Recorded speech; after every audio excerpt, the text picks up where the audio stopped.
안녕하세요. 이번 시차에서는 실내 음향에 대해서 보다 집중적으로 한번 저희가 알아보도록 하겠습니다.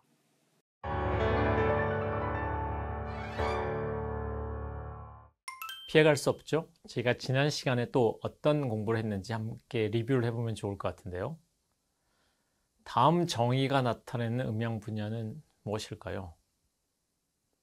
소리를 들었을 때 각 개인의 심리적인 영향 및 그에 따르는 소리 인지의 변화를 다루는 분야는 어떤 음향이라고 저희가 불렀었나요? 한번 생각해 보시죠.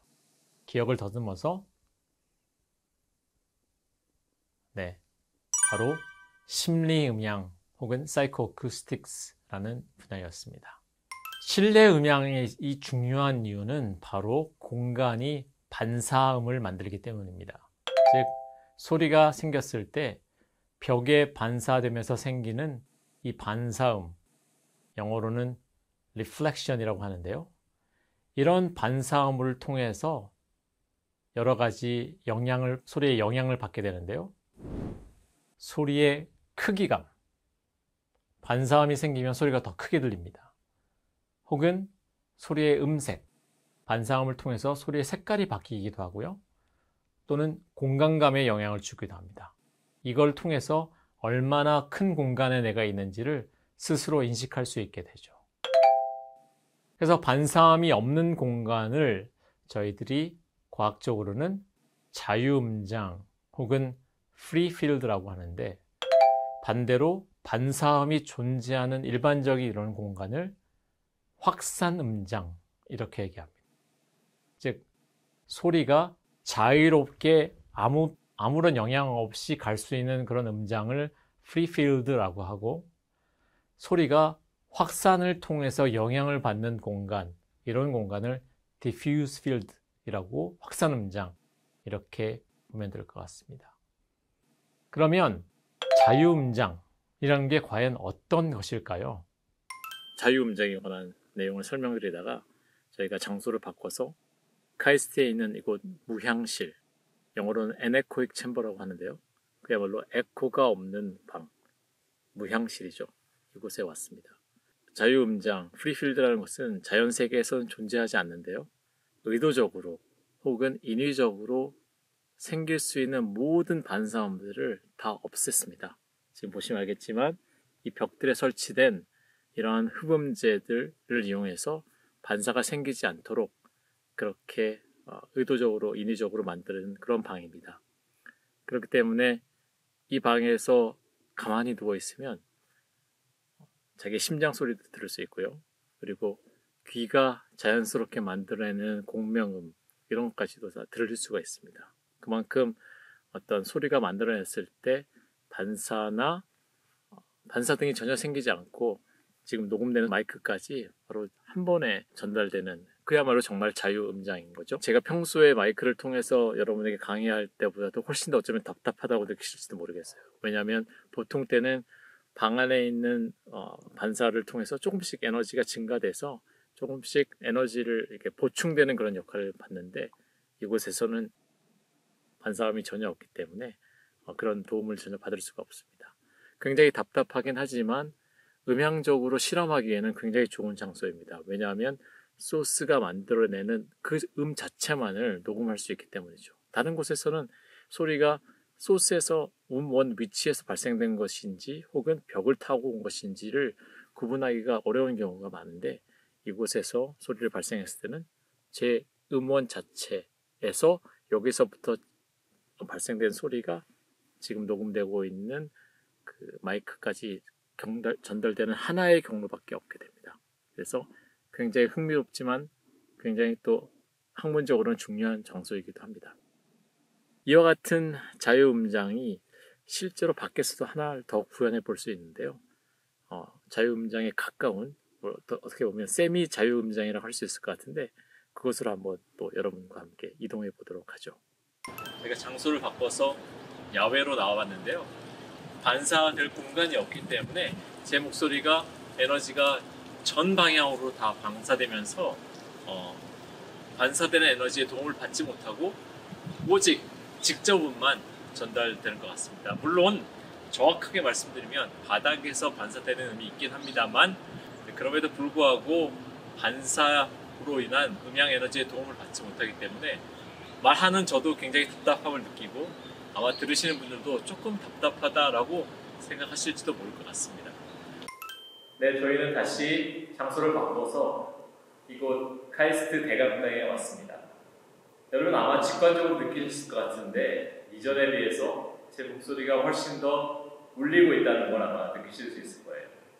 제 목소리의 특징과 그리고 제 목소리가 가지고 있는 개성도 이 울림에 따라서 많이 바뀐다고 느끼실 것 같은데요. 이렇듯 공간에 따라서 사람이 가지고 있는, 혹은 악기가 가지고 있는, 혹은 다른 음원이 가지고 있는 개성이 바뀌게 됩니다. 저의 직접 소리와 그리고 반사되는 소리들이 어우러져서 새로운 소리로 탄생하게 되는 것이죠. 이 공간은 주로 음악이나 혹은 대규모 강연을 위해서 만들어진 공간인데요. 특별히 음악을 위해서 이런 공간이 쓰이면 원래 가지고 있는 목소리보다 조금 더 아름다운 소리를 들을 수 있는 그런 마술과 같은 그런 효과를 가지게 됩니다. 그래서 많은 공연장들이 이런 식으로 다양하게 음향을 제어하고 또 리버브를 만들어내서 연주자들이 더욱 편하게 연주해주는 그런 공간을 만들어내는 거죠. 이전과 달리 제 목소리가 훨씬 더 음악적으로 들리지 않으시나요? 그리고 또 하나는, 하지만 이런 잔향이 너무 많아지면 많아질수록 스피치, 그 대화의 명료도는 점점 떨어지게 됩니다. 지금 제가 일부러 소리를 이렇게 크게 말씀드리고 있는데요. 목소리가 작아지면 잔향과 제 직접음이 섞이면서 대화의 명료도는 떨어지게 됩니다. 그래서 대화의 명료도와 음악적인 그런 서포트, 이 두 가지를 고려해서 공연장을 많이 만들고 하는데요. 지금 이 카이스트 대강당도 공연장으로도 쓰일 수 있고 동시에 렉처, 강의도 할 수 있게끔 하기 위해서 그렇게 길지 않은 잔향 시간을 만들 수 있는 그렇게 설계된 홀입니다. 오늘 강의의 핵심은 공간에 따라서 목소리 혹은 음원이 어떻게 바뀌느냐에 대해서 현장을 방문하는 걸 통해서 아마 잘 알게 되셨을 것 같은데요. 저희가 야외에서도 보았고, 그리고 잔향이 굉장히 짧은 룸에서도 있어 보았고, 그리고 이처럼 잔향이 긴 이런 공간에도 있어 봤는데요. 결론적으로 말씀드리면 이 공간에 따라서 음원, 사운드 소스가 가지고 있는 그런 공간감이 많이 달라진다는 것을 여러분이 느끼셨으면 좋을 것 같습니다. 저희가 앞에서 자유음장인 외부 공간, 그리고 무향실, 그리고 확산음장인 카이스트 대강당까지 우리가 방문해 봤습니다. 지금 보시는 그림은 도쿄에 있었던 카잘소울의 평면도이고요. 그리고 그 밑에 있는 그림은 그 홀의 객석에서 측정한 반사음의 형태입니다. 이 반사음의 형태를 잘 보시면 처음에 직접음이 들리고, 그 다음에 반사음이 들리고, 그 이후로는 반사음이 점점 모여져서 하나의 클러스터로, 하나의 군집 형태로 나타나는 게 볼 수가 있습니다. 물론 에너지는 줄어들지만 시간이 지날수록 각 개별 반사음은 보이지 않고 하나의 뭉침으로써 그런 반사음들이 보이게 되는데요. 이런 뭉쳐있는 반사음들을 저희들이 흔히 잔향 혹은 리버브라고 표현하기도 합니다. 이 리버브가 악기의 소리와 합쳐질 때 아주 풍성한 소리를 만들어내는 요소가 되죠. 그렇기 때문에 콘서트홀, 즉 공연장에서 음악가들이 연주를 하는 때 이 잔향감이 굉장히 중요합니다. 이 리버브의 영향을 한번 들어보도록 하시죠. 제가 두 가지 데모를 준비했는데, 첫 번째 데모는 왼쪽 편에 리버브가 있게 재생되는 그러한 소리입니다. 물론 인공적으로 리버브를 입힌 건데요. 비디오를 보시면 가운데 dry and wet 이라고 표현된 부분에 슬라이드가 움직이면서 리버브가 어느 정도 바뀌는지 그 부분을 확인해 보실 수가 있습니다. 한번 들어보시죠.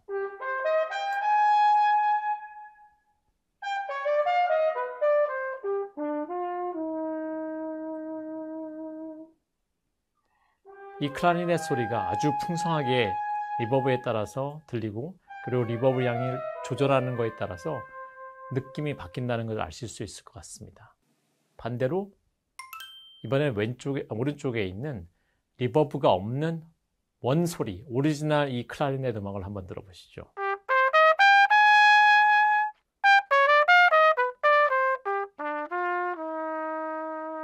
아마 깨끗하게 들린다라고 생각하실지도 모르겠지만 이 소리는 아주 답답하고 그야말로 풍성함이 없는 그런, 어떻게 표현하면 그야말로 화장을 하지 않은 민 얼굴과 같은 그런 사운드라고 생각하시면 될 것 같습니다. 이런 식으로 잔향 혹은 리버브가 주는 영향은 아주 큰데요. 그렇기 때문에 저희가 한시차를 굳이 떼어서 이 공간 혹은 실내 음향의 중요성을 설명드리고 있습니다. 요약해 보도록 하겠습니다. 실내 음향의 영향은 우리가 다음과 같이 요약할 수 있을 것 같은데요.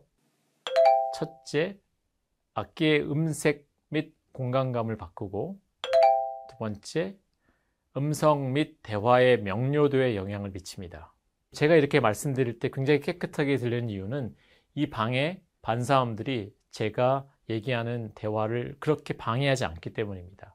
하지만 어떤, 예를 들면 터널 안에 들어간다든지 혹은 교회에 잔향감이 많은 교회에 가면 여러분의 대화의 명료도가 그렇게 좋지 않다는 걸 아마 쉽게 느끼실 수 있을 거예요. 그리고 세 번째가 요즘에 굉장히 중요한 부분 중에 하나 있는데, 공간 속에서 실제하는 느낌에 영향을 주고 동시에 가상현실 혹은 가상 공간에서 실제하는 것 같은 그런 느낌 혹은 몰입감에 영향을 미친다고 할 수 있습니다. 그렇기 때문에 이 실내 음향의 중요성은 이 버추얼 리얼리티 혹은 메타버스의 등장과 함께 더욱 각광을 받고 있는데요. 그래서 이 부분을 잘 공부해 두시면 다음에 그러한 부분에까지 응용할 수 있지 않을까, 이런 생각을 하게 됐습니다. 마지막으로 또 리뷰를 해보겠습니다. 이번 시간에 자유음장이 가능한 두 가지 장소를 방문해 보았습니다. 그 두 장소는 어떤 것들이었는지 한번 생각이 나시나요? 생각이 나시면 한번 말씀해 보시면 좋을 것 같습니다. 우리가 두 곳을 방문했었는데요. 네, 첫 번째는 야외였습니다. 야외가 가장 쉽게 자유음장을 경험할 수 있는 공간입니다. 하지만 엄밀히 얘기하면 야외도 자유음장이라고는 할 수가 없는데, 그것은 바닥의 반사음이 항상 존재하기 때문입니다.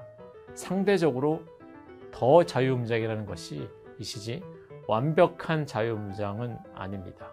하지만 상대적으로 자유음장을 경험해 볼 수 있는 그런 장소이긴 하죠.